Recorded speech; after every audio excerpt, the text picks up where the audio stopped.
এখানে কাজল অনুব্রত এই গোষ্ঠী এখানে নয়, এখানে অনুগামীদের মধ্যেই গোষ্ঠীদ্বন্দ্ব রয়েছে। এবং এই হেতমপুর গ্রাম পঞ্চায়েতে কিন্তু তৃণমূল কংগ্রেসের দুটি গোষ্ঠী রয়েছে, উপপ্রধান এবং যিনি রয়েছেন পঞ্চায়েতের সদস্য।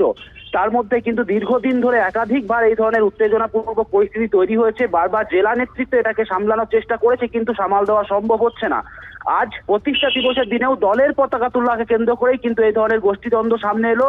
এক পক্ষ যখন দলীয় পতাকা উত্তোলন করলো, সেই পতাকাকে ছিঁড়ে ফেলে দিয়ে নতুন করে তৃণমূলেরই আবার পতাকা উত্তোলনের চেষ্টা করে। আবার অপরপক্ষ তখন কিন্তু মারধর করা হয়। শেখ হেরেস্তুল্লাহ তাকে বেধড়ক মারধর করা হয়, পরে দলীয় কার্যালয়ে তাকে আটকে রাখা হয়। পুলিশ গিয়ে তাকে সেখান থেকে উদ্ধার করে। পরিস্থিতি এতটাই ঘোরালো হয়ে ওঠে এই ঘটনাকে কেন্দ্র করে। তৃণমূল কংগ্রেসের এই গোষ্ঠীদ্বন্দ্ব, একদিকে যেমন কাজল শেখ অনুব্রত মণ্ডলের মধ্যে গোষ্ঠীদ্বন্দ্ব, তাদের অনুগামীদের মধ্যেও আবার ছোট ছোট গোষ্ঠী রয়েছে, তাদের মধ্যেও গোষ্ঠীদ্বন্দ্ব।